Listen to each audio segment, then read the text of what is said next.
আমরা এখন এখানে একটি একজন চাষিকে দেখতে পাচ্ছি এবং তাদের সাথে কথা বলবো আমরা।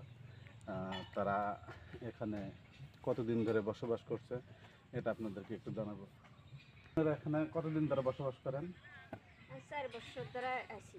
এখানে কি পানি টানি ওঠে? এই জায়গায় পানি উঠছিল দেখে আমি নিজস্ব টাকা দিয়ে মাটি কেটে নিয়ে আনছি। আর কেউ আর ওই যে অম্লতান 2-3 জন কাটছে নিজস্ব টাকা দিয়ে, আর এগুলো কাটছি না। কাটছিল না? না, আমিও কাটছি, তাও তো ওই যে আমরা আরো 2-3 জন ওনারাও কাটছে। হ্যাঁ। এখানে থাকতে কোনো সমস্যা হয় না তো আপনাদের? আল্লাহ রহমতে আইসি, সমস্যা তো এমনি সমস্যা হয় না, কিন্তু ওই কোনো কিছু হয় না। সরকারিভাবে কোনো লোক এখানে আসে না, খোঁজ খবর নেয় না আপনাদের? খোঁজ খবর নেয় না। আচ্ছা, ঠিক আছে।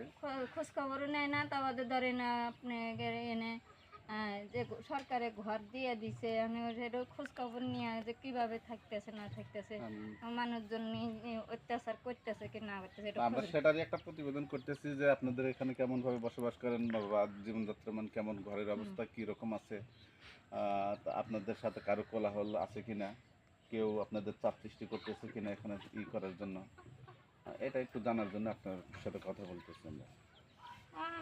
ধরেন আমি তো মহিলা মানুষ, আমার কাছে আমি একলাই থাকি, আমি কেউ অত্যাচার করে মানে আপনার স্বামী সন্তান এখানে থাকে না?